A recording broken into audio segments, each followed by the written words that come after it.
ओम अज्ञानतिमिरान्धस्य ज्ञानाञ्जनशलाकया सत्स्वरुन्मिलितं येन तस्मै श्रीगुरुवे नमः। नमो ओं विष्णुपादाय कृष्णप्रेष्ठाय भूतले श्रीमते भक्तिवेदान्तस्वामीति नामिने। नमस्ते सारस्वती देवे गौरवाणी प्रचारिणे निर्विशेषशून्यवादी भाषातदेशतारिणे। जय श्री कृष्ण चैतन्य प्रभु नित्यानंद श्री अद्वैत गदाधर श्रीवासदि गौर भक्त वृंदा। हरे कृष्ण कृष्ण कृष्ण हरे हरे, हरे राम राम राम हरे हरे। ஹரே கிருஷ்ணா. பக்தர் எல்லாருக்கும் இனிமையான மாலை வணக்கம். தினமொரு கீதை, பகவத்கீதை எளிமையாக கற்று எளிதாக பயிற்சி செய்வதற்கான ஒரு அற்புதமான வாய்ப்பு ஸ்ரீல பிரபுபாடி விளக்கத்தோட. இன்னைக்கு பகவத்கீதையில நம்ம முதலாவது அத்தியாயம் குருக்ஷேத்திர போர்க்களத்தில் படைகளை கவனித்தல். இன்னைக்கு படிக்கிற ஸ்லோகம் 36 முதல் 38 வரை. 36ல இருந்து 38.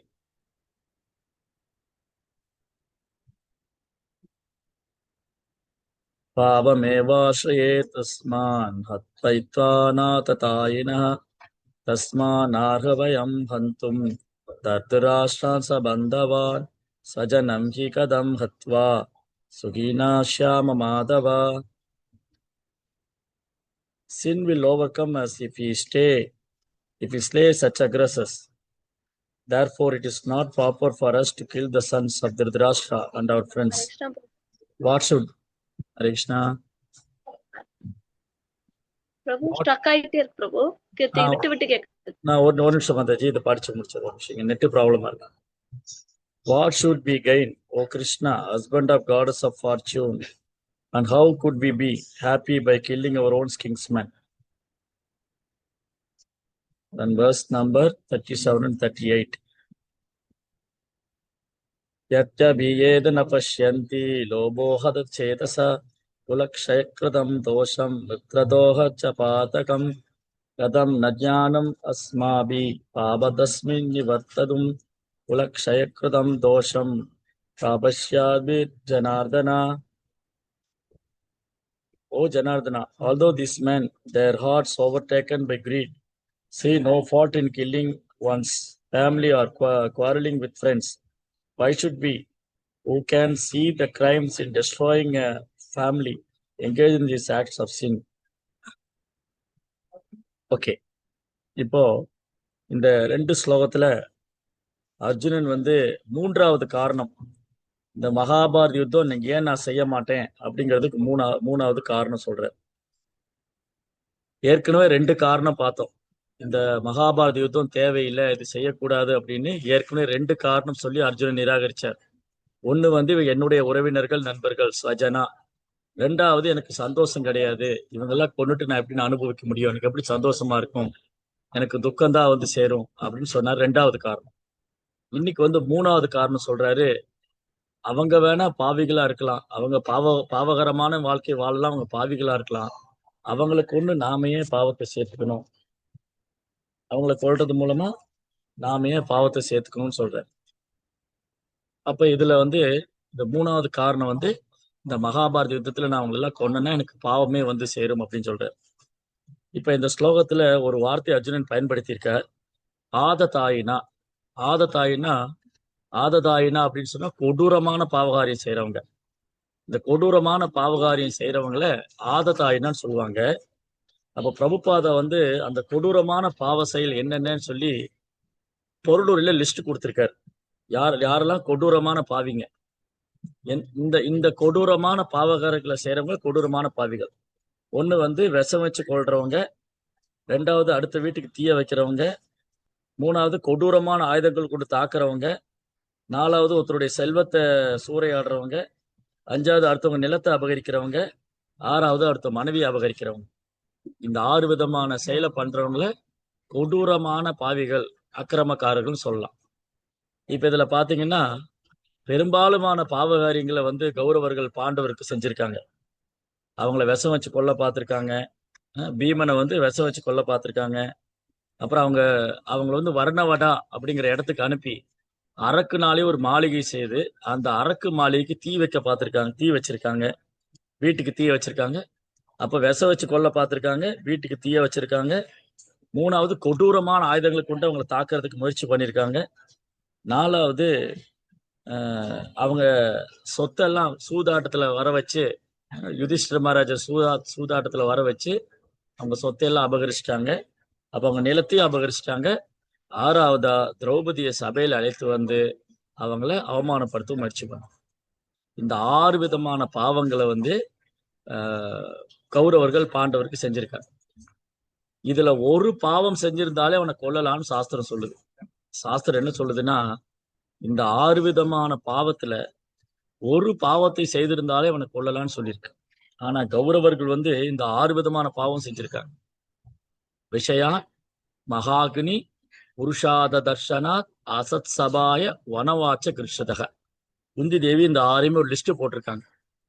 அவங்கள வந்து விஷம் வச்சு கொல்ல பார்த்திருக்காங்க, அவங்க வீட்டுக்கு தீய வச்சிருக்காங்க, அவங்க சொத்தை அபகரிச்சிட்டாங்க, அவங்க நிலத்தை அபகரிச்சிட்டாங்க, அப்புறம் அவங்கள சபையில கூட்டு வந்து அந்த திரௌபதி அவமானப்படுத்தினாங்க. இதெல்லாம் நடந்திருக்கு. உண்மை இல்லாத சபை.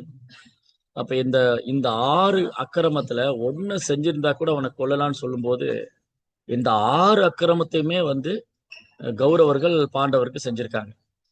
ஆனாலும் அர்ஜுனன் என்ன நினைக்கிறாரு, அவங்க வேணா அக்கிரமக்காரர்களா இருக்கட்டும், பாவிகளா இருக்கட்டும், அவங்களை கொண்டு நாம ஏன் இந்த பாவத்தை சேர்த்துக்கணும் அப்படின்னு அர்ஜுனன் வந்து இது வேண்டாம் அப்படின்னு. பொதுவா வந்து சாதாரண மக்களுக்கு வந்து ஒரு அக்கிரமக்காரர்களை கொல்லணுங்கிறது வந்து தயக்கம் வராது. ஒருத்தர் இப்ப நமக்கு யாராவது ஒரு கொடுமை பண்ணிட்டான்னு வச்சுக்கோங்களேன், இப்ப இங்க சொன்ன கொடுமைகள்லாம் நமக்கு நடந்திருந்தா நம்ம கட்டாயம் அவங்கள வந்து ரிவெஞ்ச் எடுப்போம், அவங்கள பழி வாங்கணும்னு நினைப்போம். இதுல யாராவது நம்மளை விஷம் வச்சு கொல்ல பார்த்திருந்தா, இப்ப நம்ம இங்க எவ்வளவு பக்தர்கள் இருக்கோம், நம்மளை யாராவது விஷம் வச்சு கொல்ல பார்த்திருக்காங்களா, நம்ம வீட்டுக்கு தீய வச்சிருக்காங்களா, நம்ம ஏமாத்தி நம்ம சொத்து நிலத்தையெல்லாம் அபகரிச்சிட்டாங்களா, அப்புறம் நம்ம மனைவிய இல்ல நம்ம மனைவிய இல்ல நம்ம குடும்பத்தில் உள்ள பெண்களை வெளியில இழுத்து வந்து அவங்களை அவமானப்படுத்த முயற்சி பண்ணிருக்காங்களா, இதுல ஏதோ ஒண்ணு நமக்கு நடந்தா கூட நம்ம முதல்ல உயிரோடு இருக்க மாட்டோம், நம்ம தற்கொலை பண்ணிக்குவோம். இல்லாட்டி அவங்கள கொல்லணும்னு நினைப்போம். முதல்ல அவங்கள கொல்லணும்னு நினைப்போம். இந்த இந்த அக்கிரமங்க பண்ணவங்களை நம்ம கொல்லணும்னு நினைப்போம். இல்ல நம்ம தற்கொலை பண்ணிக்குவோம். ஆனா இது வந்து ஒரு சாதாரண மனிதன், சாதாரண ஒரு சாமானிய மனிதனுக்கு யாராவது ரொம்ப கொடுமை பாவம் செஞ்சுட்டாங்கன்னா அவனால பொறுத்துக்க முடியாது, அதுக்கு பழி வாங்கணும், அவங்கள பழி தீர்க்கணும்னு நினைப்பாங்க. அர்ஜுனனை போன்ற பக்தர்கள் அவனுக்கு இவ்வளவு கொடுமை நடந்திருந்தாலும், இவ்வளவு பாவகரமான செயல் அவங்க பண்ணியிருந்தா கூட அர்ஜுனன் என்ன நினைக்கிறாரு, வேண்டாம், அவங்க வேணா பாவம் செஞ்சவங்களா இருக்கட்டும், அவங்க வேணா அந்த பாவத்துக்கு பாவம் செய்யறவங்களா இருக்கட்டும், அந்த பாவத்தோட வினை அவங்க வேணா அனுபவிச்சுட்டு போட்டோம், அவங்க எப்படி வேணா இருந்துட்டு போகட்டும், அவங்களே ராஜ்யத்தை வச்சுக்கிட்டோம், நான் வந்து இந்த மாதிரி பாவத்தில் ஈடுபட தயாரா இல்லை, இந்த மாதிரி பாவகரமான வாழ்க்கை வாழ நான் தயாரா இல்லைன்னு அர்ஜுனன் சொல்றேன். இதுதான் வந்து ஒரு தூய பக்தருக்கும், அதாவது பகவானிய பக்தருக்கும் ஒரு சாதாரணமான ஒரு மனிதனுக்குள்ள வித்தியாசம். ஒரு சாதாரணமான மனிதனால, ஒரு சாமானிய மனிதனால இந்த மாதிரி விஷயங்களை பொறுத்துக்க முடியாது, சகிச்சுக்க முடியாது. ஆனா இவ்வளவு நடந்திருந்தும் அர்ஜுனன் என்ன சொல்றாரு, வேண்டாம், இந்த யுத்தம் வேண்டாம், நான் இந்த பாவம் செய்ய நான் தயாரா இல்லை. ஓ ஜனார்தனனே, ஜனார்தனன் உயிர்வாளிகளை பாதுகாப்பவர். நேத்து பார்த்தோம், ஜனார்தனன் சொன்னா உயிர்வாளிகளை பாதுகாப்பவர், பராமரிப்பவர். கிருஷ்ணா உங்க பேர் ஜனார்தனா, அதனாலதான் அர்ஜுன் நீங்க கிருஷ்ணர் ஜனார்தனன் சொல்றாரு. நீங்க உயிர்வாளிகளை பாதுகாக்க வேண்டியவர், பராமரிக்க வேண்டியவர், என்னை போய் இந்த பாவகரமான ஒரு செயலை செய்ய சொல்றீங்களே, என்ன போய் இந்த ஒரு கொலை புரிதலை பண்ண சொல்றீங்களே, இவங்களை கொல்ல சொல்றீங்களே. அப்புறம் கிருஷ்ணர் இங்க அர்ஜுன் வந்து மாதவான்னு கூப்பிடுறாரு. மாதவன் சொன்னா லட்சுமியோடைய கணவர், அதிர்ஷ்ட தேவதையின் கணவர். நீங்க வந்து அதிர்ஷ்ட தேவதையின் கணவரா இருக்கீங்க மாதவா, என்னையே இந்த துரதிருஷ்டமான செயல் ஈடுபடுத்துறீங்க பாருங்க. அர்ஜுனன் வந்து எவ்வளவு அழகா வந்து கிருஷ்ணர்கிட்ட கேள்வி கேட்கிறார். நீங்க வந்து அதிர்ஷ்ட தேவதையின் கணவர், நீங்க மாதவன், ஆனா என்னை போய் துரதிருஷ்டமான செயலில் ஈடுபடுத்த நினைக்கிறீங்களே, இது எந்த விதத்துல நியாயம் அப்படின்னு சொல்லி, இது தேவையில்லை இந்த யுத்தம், அதெல்லாம் நான் செய்ய மாட்டேன் அப்படின்னு சொல்லி அர்ஜுன் இங்க மறுப்பு தெரிவிக்கிறார். இந்த யுத்தம் வந்து தேவையில்லை அப்படின்னு மறுப்பு தெரிவிக்கிறார். அடுத்த ஸ்லோகத்துல என்ன சொல்றாரு, இத்தகைய பாவகரமான வாழ்க்கை வாழ நான் தயாரா இல்லை. ஓ ஜனார்தனா, இவங்க எல்லாம் வந்து பேராசினால் உந்தப்பட்டு, துரியோதனாதிகள் திருதராஷ்டிரனுடைய பசங்க, திருதராஷ்டிர இவங்கெல்லாம் வந்து துரியோதனெல்லாம் பேராசையினாலும் பொறாமையினாலும் உந்தப்பட்டு இவங்க தன் சொந்த உறவினர்களை கூட கொல்ல தயாரா இருக்காங்க. தன் சொந்த உறவினர்கள், நண்பர்கள் இவங்கெல்லாம் கூட இந்த மாதிரி ஒரு கொடூரமான செயல் பண்ண தயாரா இருக்காங்க.